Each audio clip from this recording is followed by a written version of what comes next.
Assalamualaikum warahmatullahi wabarakatuh. Selamat pagi, siang, sore, malam. Saya Manda Rizkyananda dari Program Studi Administrasi Perkantoran Digital, Fakultas Ekonomi dan Bisnis, Universitas Negeri Jakarta. Pada kesempatan kali ini, saya akan mempresentasikan seminar hasil penelitian dengan judul Evaluasi Pengelolaan Arsip Dinamis Bagian Tata Usaha Kantor Suku Dinas Lingkungan Hidup Kota Administrasi Jakarta Pusat. Adapun dosen pembimbing satu saya ialah Ibu Sri Kartikowati dan yang kedua Ibu Rizky Firdausi Rahmadania.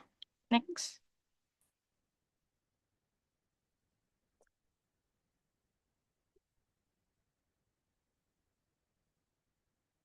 Di sini ada latar belakang penelitian. Setiap instansi pemerintah menghasilkan arsip sebagai hasil dari pelaksanaan kegiatan administrasi.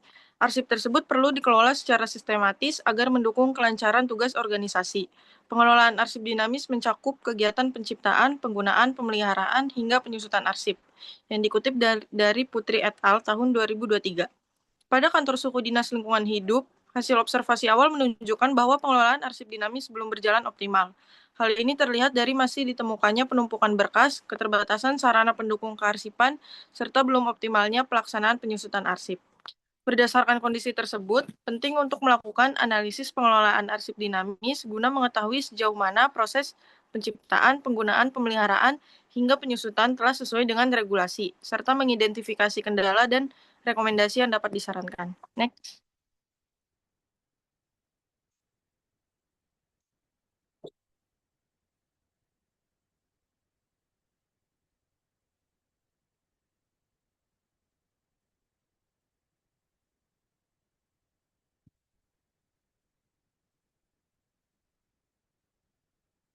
Lalu di sini ada prariset. Yang pertama, pengelolaan arsip dinamis di kantor suku Dinas Lingkungan Hidup sudah berjalan dengan baik. Ini terlihat lebih dominan menjawab tidak setuju sebanyak 30,7%. Lalu prariset yang kedua, fasilitas dan tenaga SDM yang ada sudah mendukung kegiatan pengelolaan arsip dinamis di kantor suku Dinas Lingkungan Hidup. Prariset ini juga didominasi oleh jawaban tidak setuju yang terdapat 50%. Next.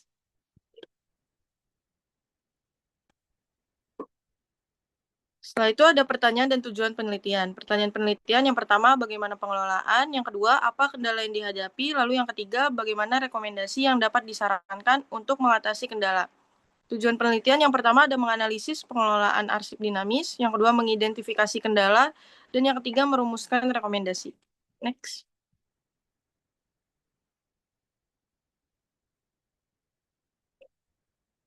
Lalu ada konsep yang diteliti. Yang pertama, arsip. Arsip adalah penyimpanan sekumpulan naskah atau dokumen yang diletakkan di dalam sebuah ruangan atau gedung yang dikelola oleh organisasi atau lembaga. Arsip juga merupakan alat bukti informasi dari fungsi, tujuan, dan kegiatan organisasi lainnya, yang dikutip dari Susanti tahun 2020. Lalu ada arsip dinamis. Arsip dinamis adalah arsip yang digunakan secara langsung dalam perencanaan, pelaksanaan, penyelenggaraan kehidupan kebangsaan pada umumnya, atau dipergunakan secara langsung dalam penyelenggaraan administrasi negara. Dikutip dari Fakaubun tahun 2021. Lalu pengelolaan arsip dinamis. Pengelolaan arsip dinamis didefinisikan sebagai proses pengelolaan secara efisien, efektif, dan sistematis, termasuk penciptaan, penggunaan, pemeliharaan, dan penyusutan. Dikutip dari Ardiana tahun 2020. Yang terakhir ada indikator pengelolaan arsip yang terdiri dari penciptaan, penggunaan, pemeliharaan, dan penyusutan. Next.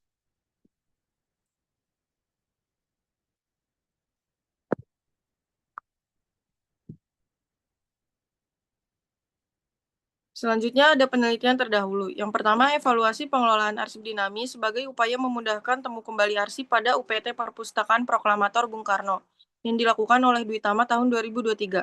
Yang kedua, evaluasi pengelolaan arsip dinamis pada subbagian kelompok kepegawaian Balai Besar Inseminasi Buatan atau BBIB Singosari yang dilakukan oleh Nafis tahun 2023. Dan yang terakhir ada evaluasi pengelolaan arsip dinamis pada unit pengolah di Sekretariat Utama Lembaga Ilmu Pengetahuan Indonesia yang dilakukan oleh Aulianto et al. Tahun 2020. Adapun gap penelitian ini ialah belum ada penelitian terdahulu yang mengevaluasi pengelolaan arsip dinamis pada instansi pelayanan publik, seperti kantor suku dinas lingkungan hidup. Yang kedua, objek penelitian memiliki karakteristik organisasi dan beban arsip yang berbeda. Lalu novelty dari penelitian ini ialah fokus pada evaluasi pengelolaan arsip dinamis di kantor suku dinas lingkungan hidup, Kota Administrasi Jakarta Pusat. Yang kedua, mengkaji secara spesifik pengelolaan arsip pada bagian tata usaha dengan menggunakan indikator siklus hidup arsip. Yang ketiga, karakteristik administrasi dan beban arsip yang berbeda dari objek penelitian sebelumnya. Next.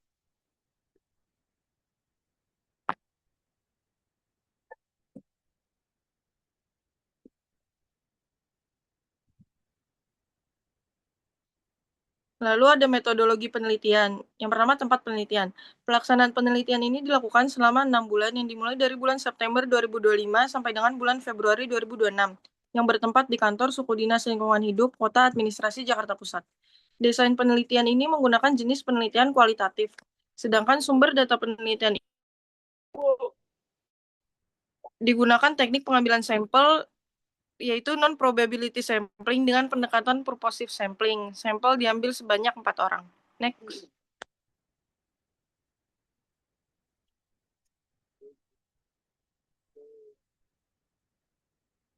Lalu ada teknik pengumpulan data. Dalam penelitian kualitatif, pengumpulan data dapat dilakukan melalui berbagai teknik seperti dokumentasi, observasi, dan wawancara yang dikutip dari Rusli et al. Tahun 2021.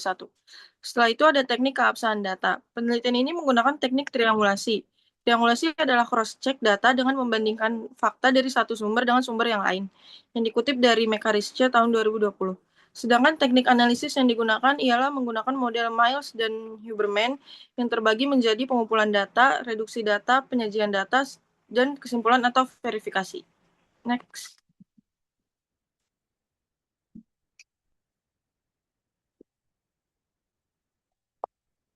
Selanjutnya ada hasil dan pembahasan. Penelitian ini mengkaji pengelolaan arsip dinamis bagian tata usaha Kantor Suku Dinas Lingkungan Hidup Jakarta Pusat yang meliputi penciptaan arsip, penggunaan arsip, pemeliharaan, dan penyusutan. Data diperoleh melalui dokumentasi, observasi, wawancara, dan prariset. Untuk standar evaluasi disusun berdasarkan prinsip pengelolaan arsip dinamis dalam Peraturan Pemerintah Nomor 28 Tahun 2012 tentang pelaksanaan Undang-Undang Kearsipan. Next.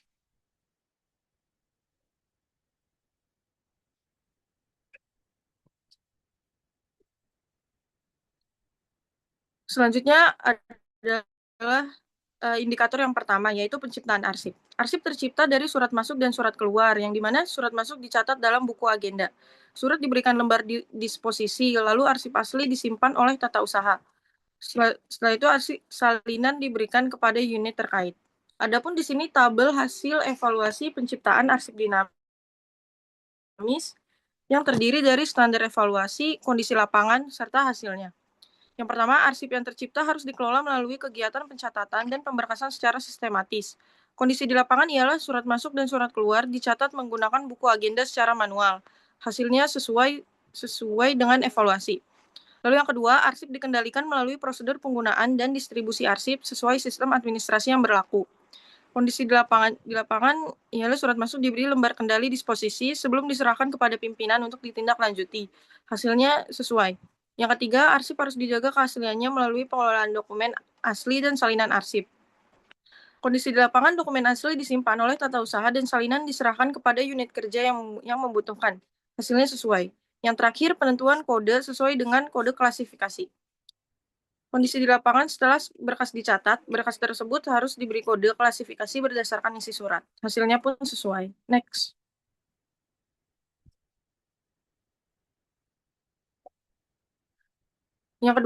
Indikator yang kedua adalah penggunaan arsip. Penggunaan arsip dilakukan dengan pengisian buku peminjaman, lalu staf tata usaha mencari arsip. Setelah itu arsip dicek kelengkapannya dan arsip dipinjamkan kepada pegawai dengan waktu 3-5 hari. Adapun di sini tabel hasil evaluasi terkait penggunaan arsip dinamis. Untuk standar evaluasi yang pertama, penggunaan arsip harus dilengkapi dengan prosedur peminjaman dan pengendalian arsip. Kondisi di lapangan ialah prosedur peminjaman arsip dilakukan melalui pengisian buku peminjaman dan arsip diserahkan oleh staf tata usaha. Hasilnya sesuai. Yang kedua, arsip yang dipinjam harus dikendalikan agar tetap terpantau keberadaannya. Kondisi di lapangan, arsip dipinjam dengan batas waktu pengembalian 3-5 hari kerja dan dicatat dalam buku peminjaman.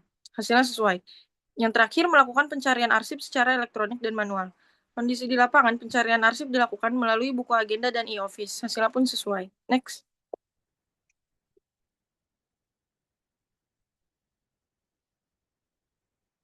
Indikator yang ketiga ialah pemeliharaan arsip. Pemeliharaan arsip yang terbagi menjadi pembersihan ruang arsip, penggunaan kamper, dan arsip disimpan dalam rak arsip.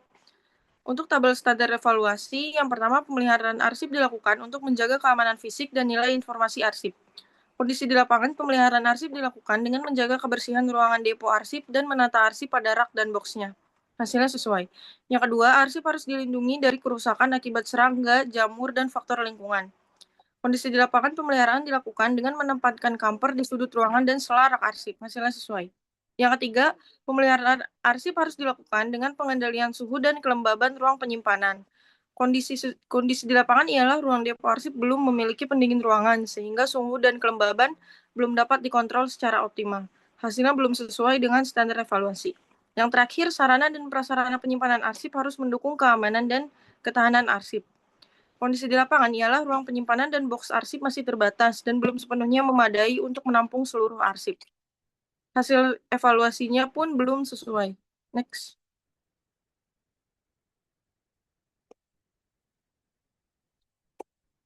Indikator yang terakhir yaitu penyusutan arsip.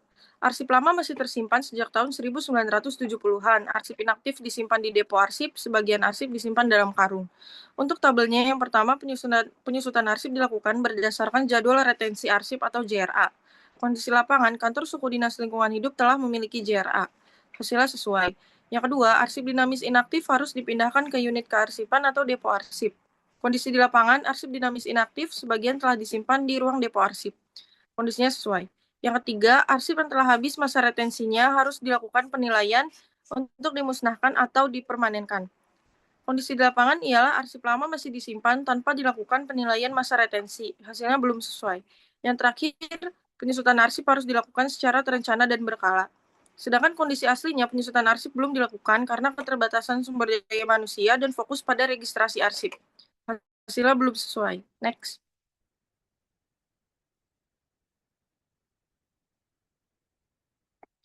Adapun di sini kendala pengelolaan arsip dinamis, yang pertama keterbatasan sumber daya manusia, yaitu tidak terdapatnya tenaga arsiparis. Yang kedua penumpukan arsip, yaitu penyusutan arsip yang belum pernah dilaksanakan. Yang ketiga keterbatasan sarana, yaitu box arsip yang terbatas dan ruang arsip yang kurang memadai. Lalu rekomendasi perbaikan pengelolaan arsip dinamis, diantaranya ada penguatan sumber daya manusia kearsipan, seperti pelatihan kearsipan dan penunjukan petugas khusus arsip. Yang kedua, pelaksanaan penyusutan arsip berdasarkan jadwal retensi arsip atau JRA. Yang ketiga, peningkatan sarana prasarana seperti penambahan box arsip dan penyediaan ruang arsip yang memadai. Next.